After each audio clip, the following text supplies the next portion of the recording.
చందమామ కథలు. మినుముల బ్రాహ్మడు. అనగా అనగా ఒక ఊళ్ళో ఒక బీద బ్రాహ్మణుడు ఉండేవాడు.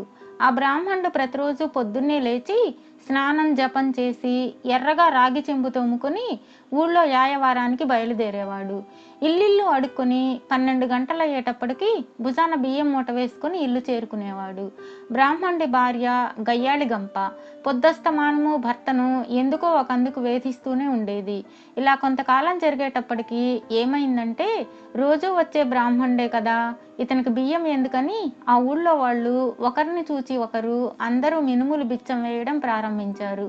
గతిలేని వారికి గంజే పానకం అన్నట్లుగా ఆ బ్రాహ్మణ దంపతులు మినుములే కుడుములు చేసుకుని తింటూ కాలక్షేపం చేసేవారు. ఒక రోజున ఆ బ్రాహ్మణుడు పెళ్ళానికి అరిసెలు తినాలని మనసైంది. మామూలుగా బ్రాహ్మణుడు యాయవారానికి బయలుదేరుతూ ఉండగా, ఏమండోయ్, ఇవాళ నాకు అరిసెలు తినాలని మనసైంది, కాబట్టి మినుములు మానేసి బియ్యం తీసుకురండి, లేకపోయారంటేనా అని గుడ్లురిమింది. సరేనని బ్రాహ్మణుడు ఊళ్ళోకి బయలుదేరాడు. అందరూ మినుములు వేసేవారే కానీ బియ్యం ఒక్కరూ వేయలేదు. ఏ ఒక్కళ్ళను కూడా బియ్యం వేయమని అడగలేక ఇంటి ముఖం పట్టాడు. బ్రాహ్మణుడు పెళ్ళాం తన మొగుడు ఎప్పుడు వస్తాడా, ఎప్పుడు అరిసెలు వండుకు తిందామా అని నోరూర్చుకుంటూ గంపెడాస్తో కూర్చుంది. ఇంతలో బ్రాహ్మణుడు మినుముల మూట పుచ్చుకొని ఇంటికి బయలుదేరాడు. వచ్చి రాకుండానే అతి సంతోషంతో అరిసెలు చేసుకోవచ్చు కదా అని గబగబా ఆవిడ మూట విప్పింది. విప్పేసరికల్లా రోజులాగా మినుములే ఉన్నాయి.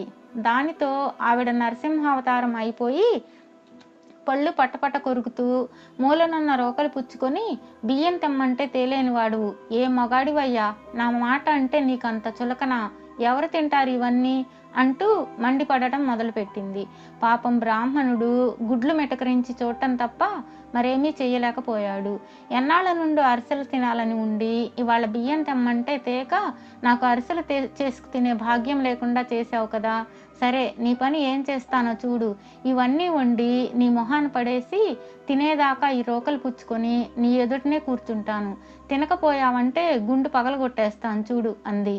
పోనీ ఎలాగో అలాగ తిప్పలు పడి తింటే ప్రస్తుతం రోకటి దెబ్బలు తప్పుతాయి కదా అనుకొని బ్రాహ్మణుడు అలాగే తింటాను, వండి తీసుకురా అన్నాడు. ఆవిడ ఆ మినుములన్నీ వండి పెద్ద విస్తరేసి దాని నిండా వండిన మినుములన్నీ పోసి తినమని రోకలు పుచ్చుకొని దగ్గర కూర్చుంది. ఓరి దేవుడా, ఇవన్నీ తినడం ఎలా, నాది కడుపా చెరువా, ఇవన్నీ ఎక్కడ పట్టించను అనుకుంటూ గట్టిగా మాట్లాడితే రోకలితో పెళ్ళాం ఏం పెళ్లి చేస్తుందో అన్న భయం కొద్దీ బ్రాహ్మణుడు ఆ విస్తరి దగ్గర కూలబడి ఒక్కొక్క గింజే తినడం మొదలుపెట్టాడు. అలా సగం మినుములు తినేసరికి అయ్యగారికి గుడ్లెళ్ళకొచ్చాయి. ఒసేయ్, గొంతు దిగడం లేదు, మంచినీళ్లు తెద్దు అన్నాడు. నీళ్లు తేవడానికని రోకలి అక్కడ పడేసి ఆమె లోపలికి వెళ్ళింది. ఇదే సమయం అనుకుని బ్రాహ్మణుడు ఇల్లు వదిలి వెనక్కి తిరిగి చూడకుండా వీధి వెంట పడ్డాడు. పెళ్ళాం ఎక్కడ తరుముకుంటూ వస్తుందో అన్న భయం కొద్దీ బ్రాహ్మణుడు తన కాళ్ళు ఎలా ఈడ్చుకుపోతే అలా పరిగెత్తి చివరకు సాయంత్రం అయ్యేసరికి ఒక అడవిలోకి చేరుకున్నాడు. 4 ప్రక్కలా చూసి గుండె స్థాయిపరుచుకొని రోకలి పోట్లు తప్పాయి కదా అని సంతోషించి అలసి ఉండడం చేత ఒక మర్రి చెట్టు కింద పడుకొని నిద్రపోయాడు. ఇదిలా ఉండగా 4 దొంగలు ఒక వర్తకుడి ఇంట్లో పడి సర్వం దోచుకొని అర్ధరాత్రి అయ్యేసరికి బ్రాహ్మణుడు పడుకున్న అడవిలో ఆ మర్రి చెట్టు పక్కనే చేరారు. అక్కడ కాసేపు ఆగి మళ్ళీ వెళ్దామనుకుని తమ సామానంతా అక్కడ దింపారు. వాళ్ళకి చాలా ఆకలేసింది. తినడానికి ఏదైనా దొరుకుతుందేమోనని వాళ్ళు తమ సామానంతా కలియ వెతికారు. వెతకగా వాళ్ళకు కొబ్బరికాయ దొరికింది. కాయ పగలగొట్టడానికని ఏదన్నా రాయి వెదకండర్రా అంటూ ఆ చీకట్లో నలుగురు 4 పక్కల తడమడం మొదలుపెట్టారు. తడమగా ఒకడి చేతికి బ్రాహ్మణు గుండు నున్నగా తగిలింది. దొరికింది, రండర్రా అంటూ మిగతా వాళ్ళనందరినీ పిలిచాడు. నలుగురు చేరారు. అది బ్రాహ్మణుడి తల అని వాళ్ళకేం తెలుసు. బలం కొద్దీ బ్రాహ్మణుడు గుండుకేసి ఆ కొబ్బరికాయ కొట్టారు. గుర్రు పెట్టి నిద్రపోతున్న బ్రాహ్మణుడు ఆ దెబ్బకి హడలిపోయి లేచి తన పెళ్ళామే తనను వెతుక్కుంటూ వచ్చి కోపం కొద్దీ రోకలు పుచ్చుకొని కొట్టిందనుకొని, వస్తున్నా తింటాను ఆగు ఆగు అని వెర్రి కేక వేయడం మొదలుపెట్టాడు.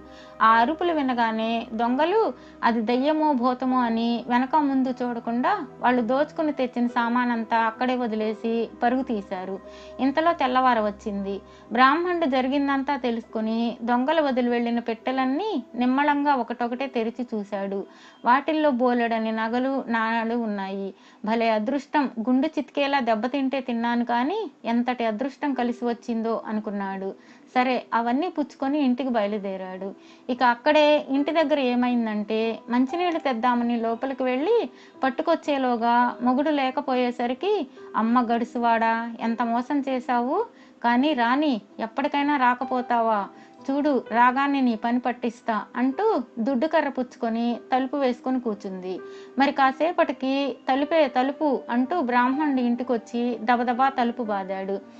వచ్చావా, నీ పని అయిపోయింది, వస్తున్నా ఉండు అంటూ ఆవిడ దబాలన తలుపు తెరిచింది. తలుపు తెరవగానే బోలెడన్ని పెట్టెలు బేడలు సామాను చూసేసరికి ఆవిడ కోపం అంతా ఒక్కసారిగా సంతోషంగా మారిపోయింది. ఆనందంతో భర్తని లోపలికి ఆహ్వానించింది. భర్త పెట్టెలు తెరిచి చూపించాడు.